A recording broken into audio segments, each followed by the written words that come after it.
흐르는 강물처럼 강물이 흐르고 있습니다. 고요히 흐르고 흐르다 저 만치서 바위를 만나 굽이치며 철썩 소리를 냅니다. 그리고 또 흘러갑니다. 우리도 흐르는 저 강물처럼 각자의 길에서 어떤 일, 어떤 사람이든지 생동감 있게 만나고 그 만남을 통해 아름다운 소리를 내며 살아가야 할 것입니다.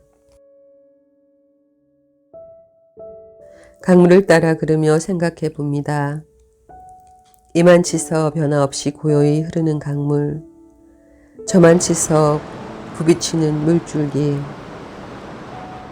고요한 강물이 무사안일하게 살아가는 삶의 대표적인 모습이라면 굽이치는 물줄기는 항상 희망을 갖고 도전하는 삶의 모습일 터입니다. 살다 보면 누구나 다 장애물을 만나게 되나 그것을 넘었을 때는 말할 수 없는 기쁨이 따라옵니다. 살면서 장애물이 없기를 바라지 말아야 합니다. 대개 사람들은 두 갈래의 길이 나오면 쉽게 무사안일한 쪽을 선택합니다. 그러나 그 삶은 변화가 없습니다. 자기 자신의 삶은 물론이고 옆에 있는 사람의 삶까지도 저기서 돌며 굽이치는 물줄기처럼 소리를 내면서 아름다운 소리를 내면서 살아가 보십시오. 길을 가다가 넘어지는 것은 결코 부끄러운 일이 아닙니다. 넘어지고 나서 다시 일어나지 못하는 것이 진정 부끄러울 뿐입니다. 누구나 넘어지기 마련이지만 넘어져도 벌떡 일어나서 뛰어가는 사람이 있고 계속 주저앉아서 울기만 하는 사람이 있습니다. 흐르는 저 강물은 언제나 다시 일어나 제 갈 길을 갑니다. 바위를 만나면 한번 부서졌다가도 다시 돌고 돌아서 바다로 흘러 들어가는 것입니다. 강가에 서거든 눈을 감고 온몸으로 흐르는 물의 에너지를 받아들여 보십시오. 그 물소리를 세포 깊숙이 스며들게 하여 잠자고 있던 나를 일깨우고 부정적인 생각들을 씻어버리는 것입니다.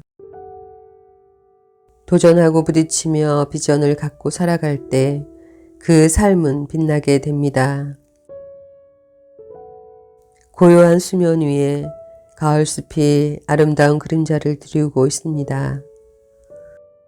우리는 용기와 자신감을 가지고 도전하는 삶을 살아야 할 뿐만 아니라 때로 저 물처럼 고요하게 되어야 합니다. 고요한 상태가 되지 않으면 자기 내면의 쓰레기가 보이지 않습니다.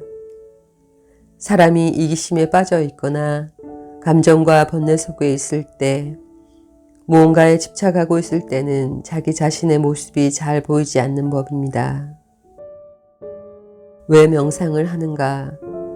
고요하게 있으면 자신의 진짜 모습이 비치기 때문입니다. 잡념이 그친 의식의 수면 위로 자신의 아집과 감정과 욕망이 그 모습을 드러냅니다. 대개 보면 농부와 같이 자신의 몸을 써서 일하며 살아가는 사람들이 양심적입니다. 말을 많이 하는 사람들은 자기 자신을 정확하게 보기가 어렵습니다. 조용히 묵상하고 기도하고 자기가 맡은 바 일을 열심히 하는 사람은 대부분 양심적입니다. 그 사람은 자기를 볼 수 있는 시간이 많기 때문입니다. 그래서 옛 어른들은 마음 공부를 하고자 하면 늘 무건하심하라고 일렀던 것입니다. 일을 할 때는 굽이치며 강하게 흐르는 저 물줄기처럼 그렇게 하고, 마음 공부를 할 때는 변함없이 고요히 흐르는 저 강물처럼 그렇게 자신의 상태를 바라보십시오. 그 고요 속에서 마음속에 가라앉아 있는 쓰레기를 건지는 것입니다. 그런 가정이 없이 무작정 일만 열심히 한다고 해서 다 이루어지는 것이 아닙니다. 그럴 때 자기 자신에게 도취되어 결국 자기도 못 보고 남도 잘 보지 못하는 경우가 생깁니다. 빨래할 때 빨래 방망이로 두드리고 물에 여러 번 헹구는 과정도 필요하지만 물에 불리는 과정도 거치는 법입니다. 물에 담가 충분히 불려야만 때가 잘 빠지기 때문이지요. 명상은 바로 그와 같은 것입니다. 그래서 깊은 명상에 들면 자기 마음의 때가 보여 참회의 눈물을 흘리기도 하는 것이랍니다. 물은 쉽게 자신의 존재를 버리면서도 그 역할을 다합니다. 건물을 지을 때 물은 모래와 자갈을 뭉쳐 단단한 벽돌을 만들지만 자신은 이내 그 모습을 감춥니다. 만약 물이 계속 그 자리에 머물겠다고 고집한다면 건물은 무너져 버리고 말 것입니다.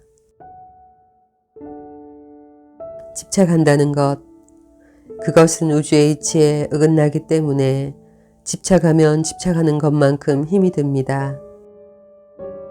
원래 성숙한 사람은 무엇이든지 애써 붙잡으려 하지 않습니다. 흘러가는 대로 그냥 두는 것입니다. 우리도 자신의 길에서 책임을 다했으면 더 이상 집착하지 말고 이 넓은 우주를 향해 쉼없이 나아가야 합니다. 성숙한 사람은 조화를 잘 이루어내는 사람입니다. 조화는 인간관계에서 피어나는 가장 아름다운 꽃입니다. 가까운 부부관계, 형제관계가 원만하지 못한 까닭은 사람들이 자기 기준과 욕심을 내세워 서로 귀를 쓰고 이기려 하기 때문이지요. 그러나 진짜 고수는 목전에서 그런 기준을 갖고 싸우지 않습니다. 어느 스님이 절에서 내려오다가 소에 쌀을 싣고 내려오는 한 노인을 만났습니다. 어디를 가느냐고 물었더니 얼마 전에 며느리를 맞았는데 너무 표독스러워 집안이 망하기 직전이라 부처님께 며느리 마음을 바꾸어 달라고 불공 드리러 가는 길이라는 것입니다. 가만히 노인의 이야기를 다 듣고 난 스님은 이렇게 말했습니다. 그렇게 힘들게 불공을 드릴 필요가 뭐 있소? 부처님은 안 계신 곳이 없으니 당신 며느리 속에도 계실 것이오. 그 쌀로 며느리가 좋아하는 떡을 하고 좋은 옷이나 한 벌 지어주오. 그리고 며느리 앞에서 삼배를 하시오. 노인은 그 말을 듣고 깨우친 바가 있어 곧장 집으로 가 스님이 시킨 대로 며느리 앞에 삼배를 하고 무릎을 꿇었습니다. 내가 잘못했다. 네가 얼마나 귀한 사람인데 너는 우리 집안의 행복을 쥐고 있는 사람이니 부디 우리 집안에 웃음이 넘치게 해다오. 노인이 며느리에게 드린 불공은 결국 성공했답니다. 그렇게 시아버지와 며느리가 서로 붙들고 한참을 울었다고 합니다.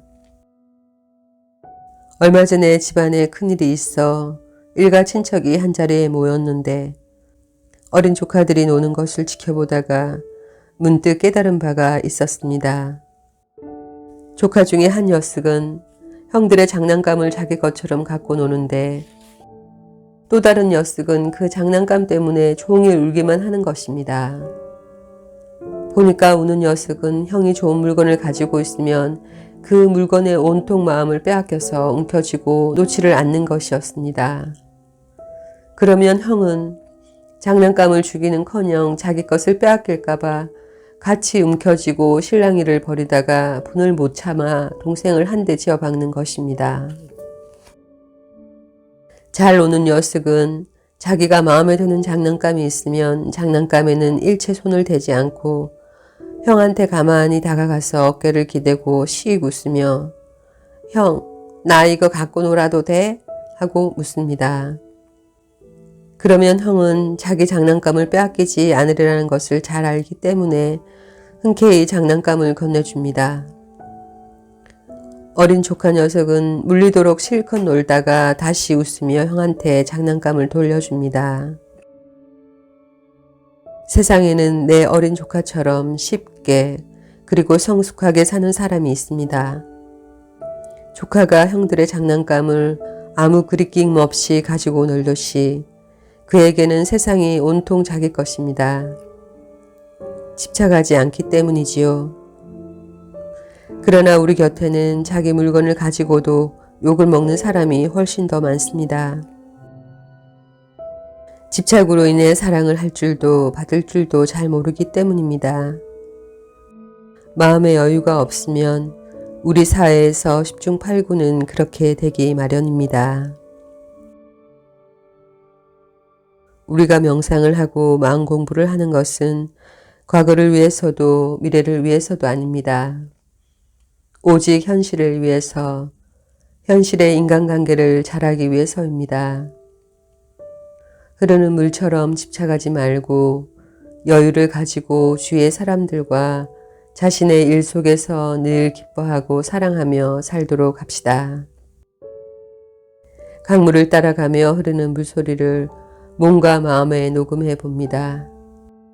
순간순간 무언가에 집착하고 있다고 느껴질 때마다 망설임 없이 그 재생 버튼을 누를 것입니다.